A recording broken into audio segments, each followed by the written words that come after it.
Hi, welcome to Devika Ilangovan channel. இன்னைக்கு நம்மளோட சேனல்ல என்ன வீடியோ பார்க்க போறோம் அப்படின்னு பார்த்தீங்கன்னா, நேத்து நம்மளோட சேனல்ல ஒரு வீடியோ வந்து அப்லோட் பண்ணியிருந்தேன். ஆக்சுவலா நம்மளோட ஜுவல்ஸ் எல்லாம் பார்த்தீங்கன்னா, நான் என்னோட ஜுவல்ஸை 1 இயர்க்குள்ள எப்படி 11 லேக்ஸ்க்கு வச்சிருந்த ஜுவல்ஸை திருப்பி இருந்தேன் அப்படின்னு சொல்லிட்டு ஒரு வீடியோ ஷேர் பண்ணியிருந்தேன். அதுல அவ்வளோ கமெண்ட்ஸ் வந்திருந்துச்சு.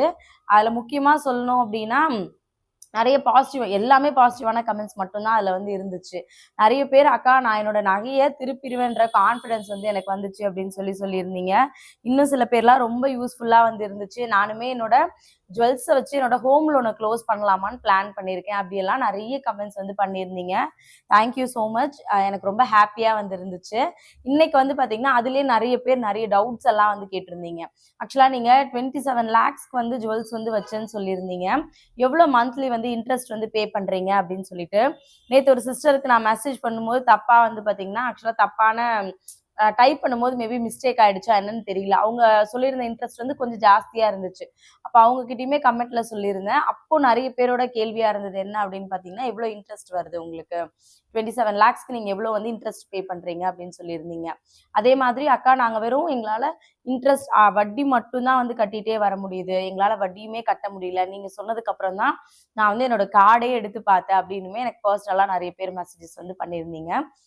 இந்த வீடியோவுமே பாத்தீங்கன்னா நம்ம நகையெல்லாம் வைக்கும் போது என்ன மாதிரியான சின்ன சின்ன மிஸ்டேக் பண்றோம், நகையை எப்படியெல்லாம் வச்சா நம்ம ஈஸியா திருப்பலாம் அப்படின்றத பத்தி தான் எனக்கு தெரிஞ்ச இன்னும் சில பாயிண்ட்ஸ் நான் சொல்ல போறேன். பட் நான் சொல்றது எல்லாமே சரியாதான் இருக்கணும் அப்படின்றதெல்லாம் கிடையாது. எனக்கு அது சரின்னு படுது, அதை உங்களோட நான் ஷேர் பண்ணிக்கிறேன். அதுல எந்த விஷயம் உங்களுக்கு சரின்னு படுதோ அதை மட்டும் நீங்க எடுத்துக்கோங்க. இல்ல இந்த விஷயம் இல்ல இது நமக்கு செட் ஆகாது அப்படின்னா அதை நீங்க விட்டுருங்க. ஃபர்ஸ்ட் விஷயம் பாத்தீங்கன்னா, நான் ஒரே ஒரு விஷயம் மட்டும் சொல்லிக்கிறேன். நான் 27.5 லட்ச ரூபாய்க்கு ஜுவல்ஸ் வச்சிருந்தேன் அப்படின்னு சொல்லியிருந்தேன்ல, அதை பாத்தீங்கன்னா நான் மாசம் மாசம் எவ்வளவு இன்ட்ரெஸ்ட் பே பண்றேன் அப்படின்னு பாத்தீங்கன்னா, மொத்தம் 25,000 ரூபா பாத்தீங்கன்னா எனக்கு இன்ட்ரெஸ்ட் வருது. என்னோட ஹோம் லோனுமே நான் மந்த்லி 25,000 தான் பே பண்ணிட்டு இருந்தேன். இந்த 27 லட்ச ரூபா நகை வச்சு 2 மாசம் ஆகுது.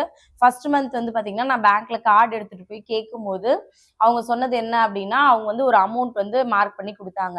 இப்போ 2,800 ரூபா அப்படின்னு கொடுக்குறாங்க அப்படின்னா, ஒரு கார்டுக்கு 2,800 ரூபா வட்டி வருது அப்படின்னா, நம்ம அதை பேங்க்ல பே பண்ணும்போது அந்த 2,800 ரூபா மட்டும் பே பண்ணக்கூடாது, ரவுண்டா 3,000 பே பண்ணும் அப்படின்னு சொல்லியிருந்தாங்க. அதனால பாத்தீங்கன்னா நான் அப்படி பே பண்ணும்போது எனக்கு அமௌண்ட் ஃபர்ஸ்ட் மாசம் 25,000 ரூபா வந்திருந்துச்சு.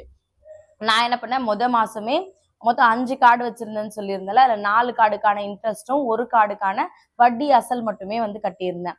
அப்ப அடுத்த தடவை பாத்தீங்கன்னா எனக்கு இன்ட்ரெஸ்ட் கொஞ்சம் கம்மியாயிருக்கும். ஏன் அப்படின்னா நான் இதுல அசல் கட்டியிருக்கேன்ல. இப்போ ஒரு 3 லேக்ஸ்க்கு நான் ஒரு 4 இன்ட்ரெஸ்ட் பே பண்ணிட்டு விட்டுட்டேன். ஒரு கார்டுல மட்டும் 3 லேக்ஸ்க்கு வச்சிருக்கேன் அப்படின்னா அதோட இன்ட்ரெஸ்ட் பிளஸ் அசல்ல பாத்தீங்கன்னா நான் ஒரு 10,000 ரூபாய் பே பண்றேன் அப்படின்னா எனக்கு பாத்தீங்கன்னா அதுல பேலன்ஸ் இருக்கிறது 2,90,000 ரூபாய் பேலன்ஸ் இருக்கும். அப்போ அந்த 2,90,000 ரூபாய்க்கான வட்டி மட்டும் தானே போடுவாங்க. அதனால இப்படியே மாசம் மாசம் கட்டும்போது பாத்தீங்கன்னா நம்மளோட வட்டி அசல் மாத்தி மாத்தி கட்டிட்டே வந்தோம் அப்படின்னா வட்டி ரொம்பவே கம்மியாகும். நான் அப்படிதான் பே பண்ணேன். போன மாசமும் 25,000 ரூபாய் கட்டி இருந்தேன். ஆனா பாத்தீங்கன்னா என்னோட வட்டி கொஞ்சம் கம்மியா இருந்துச்சு. அதை அப்படியே அசல்ல போட்டு நான் கட்டியாச்சு. இன்னும் சில பேர் சொல்லியிருந்தது என்ன அப்படின்னு பாத்தீங்கன்னா, நகையை நாங்க வைக்கிறோம் பட் திருப்பவே முடியல. அதுக்கு முக்கியமான ரீசன் என்ன அப்படின்னா, நம்ம எப்பவுமே வெறும் வட்டி மட்டுமே கால்குலேட் பண்ணி கட்டிக்கிட்டே இருப்போம். என்னைக்குமே நம்ம யோசிக்கிறது என்ன விஷயத்த யோசிக்க மாட்டோம் அப்படின்னா, பேங்க்ல வைக்கிறோம் அப்படின்னா நமக்கு பிரச்சனை கிடையாது. நிறைய பேர் அவசரத்துக்காக என்ன பண்ணுவாங்க அப்படின்னா, பக்கத்துல இருக்கிற சேட்டு கடையில கொண்டு போய் வைப்பாங்க. ஆக்சுவலா ஆமா 2 பைசா சொல்லுவாங்க. அது ரொம்ப ஜாஸ்தியான வட்டி. நம்ம அவசரத்துக்கு கொண்டு போய் டக்குன்னு நமக்கு காசு தேவை அப்படின்றதுக்காக நம்ம வட்டி கடையில வைக்கிறோம். ஒரு நாளுமே சரி 2 பைசா வட்டி தானே அப்படின்னு நமக்கு தோணும். ஆனா நீங்க அதை வருஷத்துக்காக கால்குலேட் பண்ணி பார்க்கும்போதும் சரி, அது பாத்தீங்கன்னா ரொம்ப பெரிய அமௌண்ட்டா இருக்கும். இதே பாத்தீங்கன்னா நீங்க கவர்மெண்ட் பேங்க், பிரைவேட் பேங்க்ல வைக்கிறது கூட சொல்றேன். இன்ட்ரெஸ்ட் நமக்கு எக்ஸ்ட்ரா அமௌண்ட் கிடைக்குது. இப்போ சேட்டு கடையில பாத்தீங்கன்னா பேங்க்கை விட மேபி எக்ஸ்ட்ரா அமௌண்ட் கிடைக்கலாம். அதே மாதிரி பாத்தீங்கன்னா நீங்க வேற ஏதாவது பிரைவேட் பேங்க்ல வைக்கிறீங்க அப்படின்னா உங்களுக்கு ஜுவல்லுக்கான அமௌண்ட் வந்து நிறைய அந்த டைம்ல நம்ம கொடுப்பாங்க. ஆனா இன்ட்ரெஸ்டா கணக்கு பண்ணும்போது ரொம்ப ஜாஸ்தியா வந்து இருக்கும். அப்ப நம்ம கடைசி வரைக்கும் வந்து பாத்தீங்கன்னா அந்த இன்ட்ரெஸ்ட் மட்டும் தான் பே பண்ணிட்டே இருக்கும் மாதிரி இருக்குமே தவிர நம்மளால அசல் வந்து கண்டிப்பா கட்டவே முடியாது. அதனால எனக்கு தெரிஞ்ச பெஸ்ட் சாய்ஸா நான் என்ன சொல்லுவேன் அப்படின்னா, இப்ப நீங்க அடகு கடையில ஏதாவது உங்களோட நகையை வச்சிருக்கீங்க, சேட்டு கடையில வச்சிருக்கீங்க அப்படின்னா அதை வந்து ஏதாவது ஒரு அமௌண்ட் ரெடி பண்ணி திருப்பி அதை கொண்டு போய் அப்படியே வந்து பாத்தீங்கன்னா கவர்மெண்ட் பேங்க்ல வந்து வைங்க. ஏன்னா இன்ட்ரெஸ்ட் வந்து 60 பைசால இருந்து 90 பைசா வரைக்கும் தான் இருக்கு. 2 ரூபாய் வட்டி, 2 பைசான்னு சொல்லிட்டேன், சாரி. சேட்டு கடையில வந்து 2 ரூபாய் வந்து வட்டி சொல்லுவாங்க. அப்போ உங்களுக்கு 60 பைசாக்கும் 2 ரூபாய்க்கும் நிறைய டிஃபரன்ஸ் வந்து இருக்கு. கண்டிப்பா உங்களுக்கு சேட்டு கடையில பேங்கை விட, அதாவது கவர்மெண்ட் பேங்கை விட வட்டி வந்து பாத்தீங்கன்னா ரொம்ப ஜாஸ்தியா தான் வந்திருக்கும். 2 ரூபாய் வட்டி வந்து இருக்கும். யாராவது நீங்க சேட்டு கடையில வச்சிருக்கீங்க அப்படின்னா மறக்காம கமெண்ட்ல வந்து சொல்லுங்க. எப்பவாவது அதை கால்குலேட் பண்ணி பார்த்துருக்கீங்களா? இவ்வளோ வந்து நம்ம வச்சிருக்கோம், 2 ரூபானா எவ்வளோ வந்து வருது வருஷத்துக்கு அப்படின்னு சொல்லிட்டு. அப்படின்னா கண்டிப்பா வந்து கால்குலேட் பண்ணி பாருங்க. ஒரு 4 பேங்க்ல வந்து விசாரிங்க, கவர்மெண்ட் பேங்க்ல விசாரிங்க. அப்போ ஒரு பேங்க்குக்கும் நிறைய டிஃபரன்ஸ் இருக்கும். 60 பைசா, 70 பைசா. இப்ப நாங்க வச்சிருக்கிறது பாத்தீங்கன்னா 80 பைசாக்கு வச்சிருக்கோம்னு நினைக்கிறேன், எனக்கு கரெக்டா வந்து தெரியல. பட் அந்த 70ல இருந்து 80 பைசாக்குள்ளதான் நாங்க வந்து வச்சிருக்கோம். அதனால வந்து பாத்தீங்கன்னா எந்த பேங்க்ல வச்சிருந்தீங்கன்னு கேட்டிருந்தீங்க. கனரா பேங்க்ல தான் ஆக்சுவலா நான் வந்து வச்சிருந்தேன். இந்த 27 லட்சம் ரூபாய்க்கு நான் வந்து ஃபர்ஸ்ட் மந்த் கட்டினது 25,000. எனக்கு ஃபுல்லாவே வெறும் இன்ட்ரெஸ்ட் மட்டும் வந்து இருந்துச்சு. செகண்ட் மந்த் வந்து பாத்தீங்கன்னா நானா தான் 25,000 வந்து பே பண்ணியிருந்தேன். பட் அதாவது அசல்லையும் கொஞ்சம் அமௌண்ட் வந்து நான் வந்து கட்டியிருக்கேன். நீங்க யாராவது வட்டி, அதாவது சேட்டு கடையில வச்சிருக்கீங்க அப்படின்னா கண்டிப்பா உங்களோட நகையை திருப்பி கவர்மெண்ட் பேங்க்ல வந்து வைங்க. அப்போ வந்து பாத்தீங்கன்னா மாசம் மாசம் நீங்க சேட்டு கடைக்கு வந்து ஒரு வட்டி வந்து கட்டுவீங்கல்ல, வெறும் வட்டியா மட்டும் கட்டிட்டு இருப்பீங்க. பட் நீங்க இதை வந்து கவர்மெண்ட் பேங்க்குக்கு மாத்தும் போது அந்த வட்டி பாதி அசல் பாதி கட்டலாம். ஏன்னா இது கட்டுற வட்டியை வந்து பாத்தீங்கன்னா அதுல அசலா மாத்தி நீங்க வந்து தாராளமா வந்து கட்டிக்கலாம். அதே மாதிரி நேத்து இன்னொரு சிஸ்டர் வந்து சொல்லியிருந்தாங்க, அக்கா நாங்க வந்து வட்டியெல்லாம் கரெக்டா தான் வந்து கட்டுறோம், எங்க ஹஸ்பண்ட் வந்து ஆஹ் ஒரு அளவுக்கு சம்பாதிக்கிறாரு, பட் எங்களுக்கு வர காசு வந்து செலவுக்கே வந்து சரியா போயிடுதுக்கா. எங்களால நகைக்கான பணம் வந்து எங்களால வட்டி மட்டும்தான் கட்ட முடியுது, எங்களால அசல் வந்து எப்பவுமே கட்டவே முடியல அப்படின்னு வந்து சொல்லியிருந்தாங்க. ஆக்சுவலா நமக்கு எவ்வளவு பணம் வருதோ அதுக்கான செலவு வந்து கண்டிப்பா இருக்கதான் செய்யும். ஆனா எவ்வளவு செலவு செய்யறோமோ அதை தாண்டி நம்ம வந்து எல்லாமே சரியான செலவா தான் செய்யறோமா அப்படின்னு கேட்டீங்கன்னா கண்டிப்பா இருக்காது. நம்மளை மீறி ஏதாவது நம்ம தேவையில்லாத செலவுகள் வந்து கண்டிப்பா வந்து ஏதோ ஒரு விதத்துல வந்து பண்ணியிருப்போம். இப்ப நீங்களும் உங்க ஹஸ்பண்டும் ஃபர்ஸ்ட் உட்கார்ந்து நீங்க என்னென்னலாம் மாசம் செலவு பண்றீங்க அப்படின்றத வந்து நோட் பண்ணி பாருங்க. அதுல கண்டிப்பா உங்களுக்கு வந்து தெரியும் இது வந்து நம்ம எக்ஸ்ட்ரா செலவா வந்து பண்ணியிருக்கோம் அப்படின்னு சொல்லிட்டு. ஃபர்ஸ்ட் வந்து கணக்கு போடுங்க. எப்பவுமே நம்ம வந்து மாசம் என்ன வந்து செலவு பண்றோம் அப்படின்றத கணக்கு போட்டோம் அப்படின்னாலே நம்ம என்னென்ன தேவையில்லாத செலவு பண்றோம் அப்படின்றது தெரியும். அப்போ நீங்க கண்டிப்பா ஏதாவது சில விஷயங்களுக்கு தேவையில்லாத செலவா வந்து பண்ணியிருப்பீங்க. அதை வந்து பாத்தீங்கன்னா கண்டிப்பா அது எப்படி சொல்றது, தேவையில்லாத செலவா கண்டிப்பா ஏதாவது ஒண்ணு வந்து பண்ணுவீங்க. அந்த அமௌண்ட்டை வந்து பாத்தீங்கன்னா இது வந்து நம்ம நகைக்கான அமௌண்ட்டா வந்து கட்டணும்னு சொல்லிட்டு எடுத்து வந்து வைங்க. அது என்ன விஷயமா வேணாலும் இருக்கலாம். நீங்க ஷாப்பிங் பண்றதா இருக்கலாம், இல்லைன்னா வந்து பாத்தீங்கன்னா ஃபுட்டு ஆர்டர் பண்ணி சாப்பிட்றதா இருக்கலாம், இல்லைன்னா நீங்க வந்து ட்ரெஸ்ஸஸ் வாங்குறதா இருக்கலாம், இல்லைன்னா வந்து பாத்தீங்கன்னா அடிக்கடி வந்து பாத்தீங்கன்னா ஃபேமிலியோட இல்ல ஃப்ரெண்ட்ஸோட வந்து பாத்தீங்கன்னா எங்கேயாவது அவுட்டிங் போறதா இருக்கலாம். இதெல்லாம் நமக்கு தேவையான விஷயம் தான். ஆனா இப்போ நம்ம இருக்கிற நிலைமைக்கு இது வந்து அத்தியாவசியமா இருந்துச்சுன்னா நம்ம கண்டிப்பா அதை வந்து பண்ணி தான் வந்து ஆகணும். பட் இது வந்து அத்தியாவசியம் கிடையாது. பட் நம்ம இது நம்மளோட ஜாலிக்காக வந்து பண்றோம் அப்படின்னா, நீங்க மாசத்துக்கு 2 தடவை ஷாப்பிங் போறீங்க அப்படின்னா அது அட்லீஸ்ட் ஒரு தடவையா கம்மி பண்ணுங்க. அப்ப அந்த ஷாப்பிங் போறதுக்கான அமௌண்ட் வந்து உங்களுக்கு கண்டிப்பா வந்து குறையும். அதே மாதிரி மாசம் மல்லிகை லிஸ்ட்ல என்னென்னலாம் வந்து கம்மி பண்ணலாம், எதெல்லாம் வந்து ஜாஸ்தியா வாங்குறீங்க, என்னெல்லாம் வந்து பிளாஸ்டிக் ஐட்டம் வந்து வாங்குறீங்க, எதெல்லாம் தேவையில்லாத வீட்டுல ரீசார்ஜ் வந்து பண்றீங்க. ஏன்னா அடிக்கடி நம்ம பண்றது என்னன்னா ரீசார்ஜ் வந்து நெட்ஃபிளிக்ஸ்க்கோ இந்த மாதிரி ஏதாவது நிறைய இப்போதான் ஓடிடி நிறைய இருக்குல்ல, எல்லாத்துக்கும் வந்து பாத்தீங்கன்னா 2-3 ரீசார்ஜ் வந்து பண்ணியிருப்போம். பட் எல்லாத்தையும் நம்ம பார்ப்போமான்னு கேட்டீங்கன்னா கிடையாது. அந்த மாதிரி எதெல்லாம் தேவையில்லாத விஷயங்கள் வந்து பண்றீங்கன்னு பார்த்து அதெல்லாம் கட் பண்ணுங்க. கட் பண்ணீங்க அப்படின்னா கண்டிப்பா இந்த அமௌண்ட் எல்லாம் எடுத்துட்டு போயிட்டு உங்களோட நகைக்கான அசல்ல கட்டுறதுக்கு வந்து கண்டிப்பா உங்களுக்கு ரொம்பவே வந்து யூஸ்ஃபுல்லா இருக்கும் அப்படின்னு நான் வந்து சொல்லுவேன்.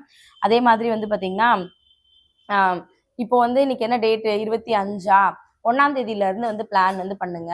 என்ன அப்படின்னா நம்ம வந்து டெய்லி வந்து டெய்லி நம்ம ஏதாவது ஒரு செலவு வந்து கண்டிப்பா பண்றோம்ல. அப்போ உங்களால முடிஞ்சது ஒரு 50 ரூபாயோ இல்லைன்னா 100 ரூபாயோ இல்லைன்னா 20 ரூபாயோ எவ்வளவு முடியுதோ ஒரு உண்டியல்ல வந்து கண்டிப்பா போட்டுட்டே வாங்க. இது எதுக்கானது அப்படின்னு பாத்தீங்கன்னா, இது வந்து நகைக்கான அமௌண்ட்னு சொல்லிட்டு கண்டிப்பா வந்து போடுங்க. சேஞ்சா இருந்துச்சுன்னா கூட நீங்க போட்டு வைங்களேன். இது வந்து பாத்தீங்கன்னா ஒரு 1 மந்த் வரைக்கும் ஃபாலோ பண்ணுங்க. 1 மந்த் கழிச்சு அந்த உண்டியல ஓப்பன் பண்ணி பாத்தீங்க அப்படின்னா கண்டிப்பா ஏதோ ஒரு அமௌண்ட் வந்து இருக்கும். அது கம்மியான அமௌண்ட்டா கூட இருக்கட்டுமே. ஆனா வந்து பாத்தீங்கன்னா இத வந்து நீங்க அப்படியே கொண்டு போயிட்டு உங்களோட நகைக்கு கொஞ்சம் ஏதோ உங்களால முடிஞ்சது 1% ஆவது அசல்ல கட்டலாம். அதுக்கான வாய்ப்பு வந்து நிறையவே இருக்கு. அதனால காலையில எந்திரிச்ச உடனே கண்டிப்பா இதை வந்து பண்ணுங்க. நமக்கு டெய்லி ஒரு நாளைக்கு 100 ரூபாய் செலவாகுது அப்படின்னா இன்னொரு 50 ரூபாய் செலவாயிடுச்சு அப்படின்னு நினைச்சு அந்த 50 ரூபாய் வந்து உண்டியல்ல வந்து போட்டு வைங்க. இல்ல 100 ரூபாய் செலவாகுது அப்படின்னா அதுல மிச்சம் பண்ணி ஒரு 20 ரூபாய் எடுத்து உங்களோட உண்டியல்ல வந்து போட்டு வைங்க.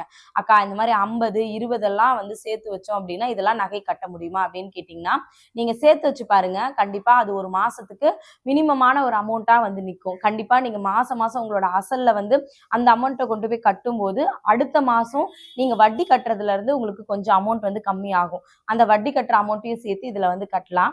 இது மேபி கேட்கறதுக்கு வேணா உங்களுக்கு சாதாரணமா வந்து இருக்கலாம். 10 ரூபா, 20 ரூபா, 50 ரூபாலாம் சேர்த்து வச்சு நகையை வந்து திருப்ப முடியுமான்னு கேட்டீங்கன்னா 10 சேர்த்தாதான் அது வந்து 1000 ரூபாயா வந்து மாறும். அதனால வந்து பாத்தீங்கன்னா கண்டிப்பா ட்ரை பண்ணுங்க. உங்களோட நகையை வந்து நீங்க சீக்கிரமா எடுக்கிறதுக்கு இது ஏதோ ஒரு விதத்துல கொஞ்சமாவது உங்களுக்கு ஹெல்ப்ஃபுல்லா வந்து வந்து இருக்கும். அதே மாதிரி வந்து பாத்தீங்கன்னா வட்டி அதான் முன்னாடியே சொன்ன மாதிரி எந்த பேங்க்ல வச்சிருக்கீங்களோ அந்த பேங்க்ல எங்க வட்டி கம்மியா இருக்குன்னு சொல்லி விசாரிங்க. நம்ம வந்து பாத்தீங்கன்னா விசாரிக்கிறதுக்கு யோசிச்சுட்டு என்ன பண்ணுவோம் அப்படின்னா மத்தவங்க சொல்றாங்க, இவங்க சொல்றாங்க இந்த பேங்க்ல கம்மியா இருக்கு, அவங்க அப்படிலாம் இல்ல. ஒரு நாள் உங்களுக்கான டைம் வந்து எடுத்துக்கோங்க. ஏன்னா உங்களோட வட்டி மட்டும் நீங்க சம்பாதிக்கிற பணம் எல்லாம் உங்களுக்கு வட்டியாவே போயிட்டு இருக்கு அப்படின்னும் போது ஒரு நாள் நீங்க டைம் எடுத்து ஒரு 4 பேங்க் ஏறி எவ்வளவு வட்டி வருது, இங்க எவ்வளவு வட்டி, அந்த பேங்க்ல எவ்வளவு வட்டி, இதெல்லாம் விசாரிக்கிறது மூலயமா உங்களுக்கு பணம் சேவிங்ஸ் ஆகுது அப்படின்னா அதுக்காக நீங்க எடுத்துக்கிற டைம் வந்து பாத்தீங்கன்னா ஒர்த் அப்படிதான் நான் வந்து கண்டிப்பா சொல்லுவேன். இவங்க இந்த பேங்க்ல வச்சிருக்காங்க அதனால நான் போய் விசாரிக்காம அந்த பேங்க்ல வச்செல்லாம் வைக்காதீங்க. நானே கூட கனரா பேங்க்ல வச்சிருக்கேன்னு சொல்றேன்னா கண்மூடித்தனமா அந்த பேங்க்ல போய் வைக்கணும்லாம் கிடையாது. இதை விட இந்தியன் பேங்க்ல இன்னும் கம்மியா கூட உங்களுக்கு இன்ட்ரெஸ்ட் வந்து இருக்கலாம். அதனால ஒரு 4 பேங்க்ல வந்து கண்டிப்பா விசாரிச்சு அந்த விஷயத்த வந்து பண்ணுங்க. அதே மாதிரி வந்து பாத்தீங்கன்னா இன்னும் சில பேர் பண்ற ஒரு பெரிய மிஸ்டேக்கா நான் என்ன சொல்லுவேன் அப்படின்னா இப்போ ஒரு 2 லட்ச ரூபாய்க்கு நகை வச்சிருக்கீங்க அப்படின்னா நான் அந்த 2 லட்ச ரூபாய் என் கையில வந்ததுக்கு அப்புறம் தான் வந்து பாத்தீங்கன்னா நகையை வந்து திருப்புவேன் அப்படின்னு எடுத்துட்டு வருவேன் அப்படின்னு சொல்லிட்டு இருப்பாங்க. 2 லட்ச ரூபாய் நம்ம எப்படியா ரெடி பண்ணி இந்த நகையை எடுத்துன்னு யோசிப்பாங்களே தவிர அந்த நகையை வந்து கொஞ்சம் கொஞ்சமா பணம் கட்டி எடுக்கணும்னு சொல்லிட்டு நினைக்கவே வந்து மாட்டாங்க. அது பெரிய மிஸ்டேக்கா நான் கண்டிப்பா வந்து சொல்லுவேன். ஏன் அப்படின்னா நீங்க 2 லட்ச ரூபாய்க்கு நகை வச்சிருக்கீங்க அப்படின்னா மாசமோ ஒரு 5000மோ 10,000மோ அதுல கட்டும் போது உங்களோட நகை வந்து பாத்தீங்கன்னா ரொம்ப சீக்கிரமா திருப்புறதுக்கான வாய்ப்பு வந்து இருக்கு. அதே மாதிரி அந்த கார்டை நீங்க பார்க்கும் போதும் சரி, நீங்க 2 லட்ச ரூபாய்க்கு வச்சிருந்தது 10,000 கட்டும் போது அடுத்த மாசம் பார்க்கும்போது 1,90,000 ரூபாயா இருக்கும். அதுக்கு அடுத்த மாசம் 10,000 ரூபாய் கட்டுறீங்கன்னா 1,80,000 ரூபாயா இருக்கும். அப்போ உங்களோட அமௌண்ட் வந்து கொஞ்சம் கொஞ்சமா கண்ணுக்கு தெரியாம நம்மளோட நகை வந்து வீட்டுக்கு வர்றதுக்கு நிறைய விதத்துல அது நமக்கு ரொம்பவே வந்து ஹெல்ப் வந்து பண்ணும். அதனால வந்து பாத்தீங்கன்னா கண்டிப்பா மொத்தமா வந்ததுக்கு அப்புறம் தான் வந்து நான் இதை நகையை வந்து திருப்புவேன் அப்படியெல்லாம் கண்டிப்பா வந்து யோசிக்கவே யோசிக்காதீங்க. ஆக்சுவலா முன்னாடி எல்லாம் பேங்க்ல ஒரு ஆப்ஷன் வந்து இருந்துச்சு. அது நிஜமாவே நகை வச்சிருந்தவங்களுக்கு ரொம்ப ஹெல்ப்ஃபுல்லான ஒரு ஆப்ஷனா இருந்துச்சு. பட் இப்போ எத்தனை பேங்க்ல அது இருக்கு அப்படின்றது வந்து எனக்கு தெரியல. நான் முன்னாடி அந்த மாதிரி வந்து ஜுவல்ஸ் வந்து எடுத்திருக்கேன். எப்படின்னா நான் ஒரு 2 லட்ச ரூபாய்க்கு ஜுவல் வச்சிருக்கேன் அப்படின்னா நான் இப்ப கொண்டு போய் ஒரு 20,000 ரூபாய் கட்டுறேன் அப்படின்னா அந்த 20,000 ரூபாய்க்கான நகையை மட்டும் என்னால திரும்ப வந்து எடுத்துக்க முடியும். நான் அப்படிதான் என்னோட ஃபர்ஸ்ட் முன்னாடி எல்லாம் ஜுவல்ஸ் வச்சிருந்தப்போ அப்படிதான் கொஞ்சம் கொஞ்சம் லீஸ்க்கு இருந்தோம்ல அப்போ வச்சிருந்த அமௌண்ட் எல்லாத்தையும் நான் அப்படிதான் வந்து எடுத்திருந்தேன். பட் இப்போ வந்து பாத்தீங்கன்னா கனரா பேங்க்ல அந்த மாதிரி ஆப்ஷன் வந்து கிடையாது. மேபி வேற ஏதாவது பேங்க்ல அந்த மாதிரி ஆப்ஷன் இருக்கா அப்படின்றது எனக்கு வந்து தெரியல. பட் அந்த ஆப்ஷன் நிஜமாவே நகை வச்சிருந்தவங்களுக்கு ரொம்ப ஈஸியா வந்து எனக்கு அது ரொம்ப ஈஸியான ஒரு ஆப்ஷனா வந்து இருந்துச்சு. ஏன் அப்படின்னா அப்படி காசு வந்து அப்படி 10 10 20 20 சேர்த்து வைப்பேன். அந்த ஒரு 20,000 ரூபாய் கிடைக்குதா 10,000 ரூபாய் கிடைக்குதா அதை கொண்டு போய் பேங்க்ல கட்டிட்டு அந்த நகையை வந்து எடுத்துட்டு வருவேன். அது ஒரு சின்ன ரிங்கா தான் இருக்கும், இல்லைன்னா ஒரு சின்ன மூக்குத்தியா தான் இருக்கும். ஆனா வந்து பாத்தீங்கன்னா நான் வந்து ஒரு பொருள் வந்து எடுத்துட்டேன் அப்படின்னு அன்னைக்கு ஒரு ஹாப்பினஸ் வந்து இருக்கும் பாருங்க. அடுத்தது வந்து நம்ம நகையை வந்து திருப்புறதுக்கு அது என்ன ரொம்ப வந்து மோட்டிவேட் வந்து எப்பவுமே பண்ணிக்கிட்டே இருக்கும். பட் இப்போ வந்து பாத்தீங்கன்னா கனரா பேங்க்ல அந்த மாதிரி ஆப்ஷன் வந்து இல்லை அப்படின்னு சொல்லிட்டாங்க. நிஜமாவே எனக்கு அது ஒரு பெரிய வருத்தமான ஒரு விஷயம் தான். அந்த மாதிரி ஒரு ஆப்ஷன் இல்லை. மேபி வேற ஏதாவது பேங்க்ல இருந்துச்சு அப்படின்னா கண்டிப்பா எனக்கு மறக்காம கமெண்ட்ல வந்து சொல்லுங்க. நீங்க 2 பேர் வீட்டுல சம்பாதிக்கிறவங்களா இருக்கீங்க அப்படின்னா கண்டிப்பா ஒருத்தரோட சேலரியில இஎம்ஐயா இருக்கட்டும், இல்லைனா வந்து பாத்தீங்கன்னா மற்ற அதர் எக்ஸ்பென்சஸா இருக்கட்டும், நீங்க எல்லாமே செலவு பண்றீங்க. மீதி ஒருத்தரோட அதுலயும் பத்தல, ஒருத்தரோட சேலரிலயும் எங்களால ஃபேமிலி வந்து மெயின்டைன் பண்ண முடியாது அப்படின்னு நினைக்கிறீங்க அப்படின்னா, 2 பேரோட சேலரி இருக்கு அப்படின்னா, ஒருத்தரோட சேலரி பத்தல, இன்னொருத்தரோட சேலரிலயும் ஒரு பாதி 50% வந்து நீங்க எடுத்தீங்கன்னா கூட பேலன்ஸ் அட்லீஸ்ட் ஒரு 50% இல்லைனா கூட ஒரு 20% ஆவது நகைக்கு நான் வந்து என்னோட நகைக்கான அசல்ல வந்து கட்டுறதுக்காக இந்த அமௌண்ட்டை வந்து வைக்கணும்னு சொல்லிட்டு ஃபர்ஸ்ட் டிசைட் வந்து பண்ணுங்க. எவ்வளோ பணம் வந்தாலும் நமக்கு கண்டிப்பா பத்தவே பத்தாது. ஏதாவது ஒரு காரணம் வந்து நமக்கு செலவு இருந்துகிட்டே தான் இருக்கும். ஆனா நீங்க ஒரு விஷயத்த பிளான் பண்ணி இல்ல இந்த அமௌண்ட் இதுக்கான அமௌண்ட் தான் அப்படின்னு நீங்க முடிவு பண்ணி எடுத்து வச்சிட்டீங்க அப்படின்னா மாசம் மாசம் அது கண்டிப்பா உங்களோட நகைக்கு வந்து போகும். அப்போ உங்களோட நகையை வந்து சீக்கிரமா திருப்புறதுக்கு இது ஏதோ ஒரு விதத்துல ரொம்பவே யூஸ்ஃபுல்லா இருக்கும் அப்படின்னு சொல்லிட்டு நான் வந்து நம்புறேன். அதனால கண்டிப்பா 2 பேர் சம்பாதிக்கிறீங்க அப்படின்னா அதுல அட்லீஸ்ட் ஒருத்தரோட சேலரியில முடிஞ்ச அளவுக்கு 50% எடுத்து வைங்க.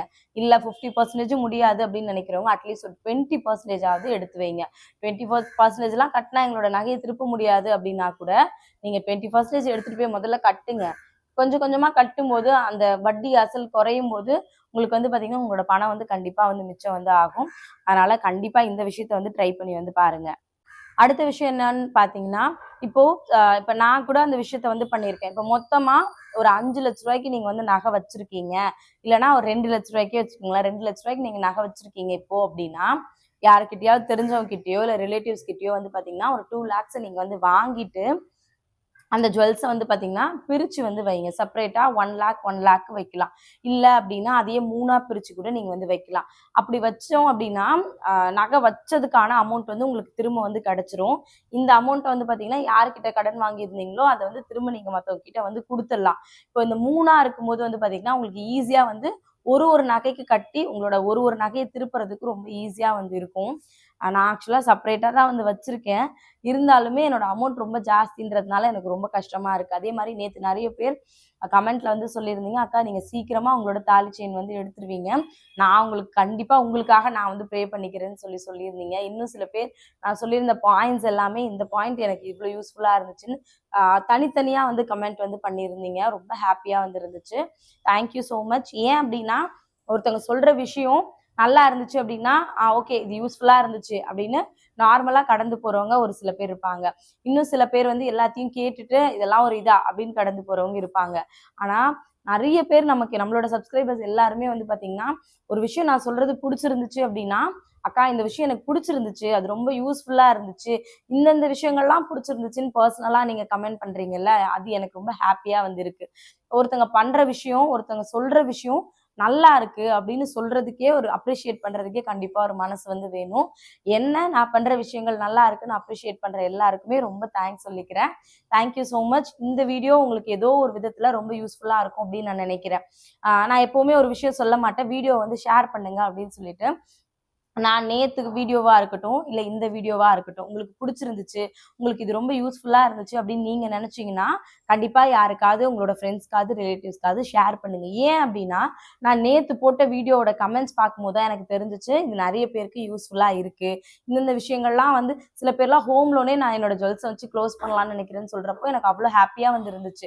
இன்னும் சில பேர் வந்து பாத்தீங்கன்னா என்னோட நகை வச்சிருக்கேன் பட் நான் அதை திருப்பிட்ட மாதிரி எனக்கு ஒரு கான்ஃபிடென்ட் வந்து இருக்குக்கான்னு சொல்லும்போது ரொம்ப ஹாப்பியா இருந்துச்சு. உங்களுக்கு கிடைச்ச அதே கான்ஃபிடன்ஸ் மேபி வேற யாருக்காவது கிடைக்கலாம். அதனால அந்த வீடியோ உங்களுக்கு பிடிச்சிருந்துச்சு, இந்த வீடியோவும் பிடிச்சிருந்துச்சு அப்படின்னா கண்டிப்பா வந்து ஷேர் பண்ணுங்க. இந்த வீடியோவை ஃபர்ஸ்ட் டைம் பாக்குறீங்க, நேத்து வீடியோ பார்க்கல அப்படின்னா கண்டிப்பா அதையும் போய் பார்த்துட்டு உங்களோட கமெண்ட்ஸை மறக்காம வீடியோல வந்து ஷேர் பண்ணுங்க.